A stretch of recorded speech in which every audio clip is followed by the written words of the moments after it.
দেশ কিংবা দেশের বাইরে এই মুহূর্তে যারা নজর রাখছেন বর্তমানে আমার ভিডিওর উপরে, আমি এখন চলে আসছি বাংলাদেশের জাতীয় স্মৃতিসৌধ নবীনগরে। তো আজকে আমি এখানে ঘুরে ঘুরে দেখবো আসলে কি কি আছে। তো আমি একা দেখবো না, আপনাদেরকে সঙ্গে নিয়ে দেখবো।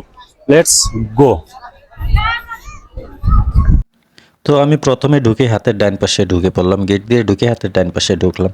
ঢুকার সঙ্গে সঙ্গে দেখলাম কি মাশাআল্লাহ মাশাআল্লাহ, এত চমৎকার একটা মসজিদ, অসাধারণ, খুব সত্যিই খুব অসাধারণ লাগতেছে আমার কাছে। ওর কারুকাজগুলো বাইরে থেকে অনেক ভালো লাগে, সুন্দর লাগে। আরও ভালো লাগে আপনার সামনে ডাইনে বামে যে ফুলের গাছগুলো আছে, ফুলে ফুলে সাজানো আছে, অসাধারণ লাগে, অনেক ভালো লাগে আমার কাছে। আমি আশা করি আপনারা যদি আসেন তাহলে আপনাদের কাছেও অনেক ভালো লাগবে। যারা আসতে পারেন নাই তারা ভিডিও থেকে ফুল ভিডিওটা দেখতে থাকেন। তো যাওয়ার পরে আমি একটু ওই পাশে সরে গেলাম। চতুর্থ সাইডে ভিডিওটা যখন নিতেছি আমার কাছে অনেক ভালো লাগতেছে, কি অসাধারণ চমৎকার। ডানে কিছু বড় বড় গাছ আছে, সামনে মসজিদের সামনে কিছু বড় বড় গাছ আছে যা আরও ফুটিয়ে তুলছে। তো আমার কাছে দেখে অনেক ভালো লাগছে। তো আপনারা যখন সময় পাবেন অবশ্যই চলে আসবেন এখানে। তার পাশে দেখুন ঘাসগুলো আছে, ঘাসগুলো দেখে আপনার মনকে অনেক আনন্দিত করবে, অনেক ভালো লাগবে। ওই পাশে একটা বড় মাঠ আছে, এখানে আছে আপনার মুক্ত মঞ্চ ও মুক্ত মঞ্চ, যা দেখে আপনার কাছে মনকে আরও আনন্দিত করে তুলবে। জায়গাটা অনেক সুন্দর, অনেক ভালো লাগে। দর্শনার্থীরা আসে, ঘুরতে আসে। এখানে ফুলে ফুলে সাজানো রয়েছে, পুরো এরিয়াটা ফুলে ফুলে সাজানো রয়েছে। অসাধারণ কারুকার্য, অসাধারণ কাজগুলো দিয়ে সাজানো হয়েছে। দেখুন এখানে একটা খালের মতো আছে, যা আপনাকে দেখে অনেক ভালো লাগবে, নদীর মতো।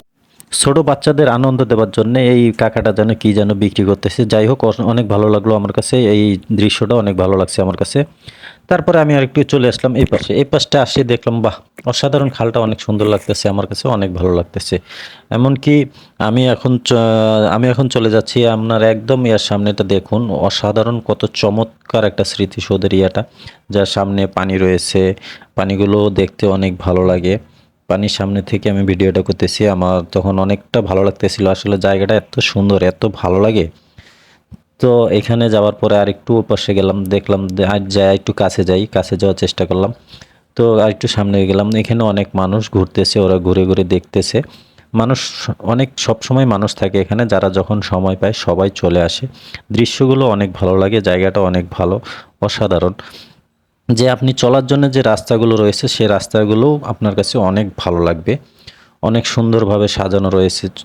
এখানে কিছু গাছ আছে যা দেখলে আপনার মনকে আরও সুন্দর, আনন্দিত করে তুলবে, অনেক ভালো লাগবে আপনার কাছে। গাছগুলো দেখে অনেক ভালো লাগে। তারপরে রাস্তাগুলো যে আছে তা তো বলাই লাগে না, অসাধারণ। ফুলে এই যে কাঠমানিকের গাছ, অনেক ভালো লাগছে আমার কাছে। গাছগুলো অনেক সুন্দর, জায়গায় জায়গায় কিছু গাছ আছে, ফুলের গাছগুলো দিয়ে সাজানো হয়েছে। তো সব মিলিয়ে অসাধারণ, আমার কাছে অনেক ভালো লাগছে। এটা হলো কাঠমানিকের গাছ, না সরি, যদি আমি হয়তো নামটা ভুল বলতে পারি। এই যে আরেকটা গাছ দেখতেছেন, ফুলের গাছ, পাতাবাহার সম্ভবত, অনেক সুন্দর। ওখানে রয়েছে হেলিপ্যাড। আমি এখন হেলিপ্যাডে ওদিকে যাওয়ার জন্য আমি চেষ্টা করতেছি, ওদিকে যাব, আপনাদেরকে দেখাবো। তো হেলিপ্যাডে যাওয়ার যে রাস্তাগুলো রয়েছে, এই রাস্তার মধ্যে অন্যতম একটা রাস্তা এই রাস্তাটি, যা মানে কি বলবো, অসাধারণ। মানে ফুলের গাছগুলো দিয়ে এইভাবে সাজিয়ে রেখেছে, মানে সত্যি অসাধারণ। আপনি যতক্ষণ না যাবেন, এটা হলো আপনার হেলিপ্যাড। এখানে যারা বাংলাদেশের বড় বড় ইয়ারা আছে ওখানে আছে, শ্রদ্ধা জানাতে আসে হেলিকপ্টার দিয়ে ওখানে। তারপরে এই যে ফুলের গাছগুলো দেখতেছেন, বাহ, কত সুন্দরই না, পরিবেশটা সত্যি অসাধারণ। ঘাসগুলো, আপনি যদি ঘাসগুলো দেখেন, মনে আপনি ভাববেন যে আমি সারাদিন ঘাসের উপর শুয়ে থাকি। অনেক আনন্দ লাগে, ভালো লাগে। গাছগুলো দেখলে মানে অসাধারণ, ফুলের গাছগুলো। এই গাছগুলো দেখে আপনাকে আরও আনন্দিত করবে, আরও ভালো লাগবে আপনার কাছে। মানে সব মিলিয়ে আমার কাছে সত্যি অসাধারণ লেগেছে। আপনারা যদি কখনো সময় পান তাহলে আসবেন, দেখে যাবেন জাতীয় স্মৃতিসৌধ নবীনগরে। যা ফুলের গাছগুলো, এই ফুলের গাছগুলো, এই ফুলের গাছটাও আমার কাছে অনেক। তারপরে এই যে একটা তাল গাছ আছে, তাল গাছের মধ্যে নিচে অনেকের নাম লেখা আছে, যারা কাপল আছে, মানে অনেকে আছে যারা যায় ওখানে নাম লিখে আসে। তো এই গাছের মধ্যে অনেকের নাম লেখা আছে, এই গাছটা, তাল গাছটা, যাই হোক। তো এই দেখুন আর কিছু হকার আছে, এই যে হাওয়াই মিঠাই, বাহ, অসাধারণ, অনেক ভালো লাগলো আমার কাছে। তো এখন আমি বাইর হওয়ার চেষ্টা করব। আমি এখন আবার গেটের দিকে চলে যাচ্ছি। তো এটা হলো আপনার গেটের বাইরে। তো সবাই ভালো থাকবেন, ভিডিওটা ভালো লাগলে অবশ্যই একটা শেয়ার করবেন।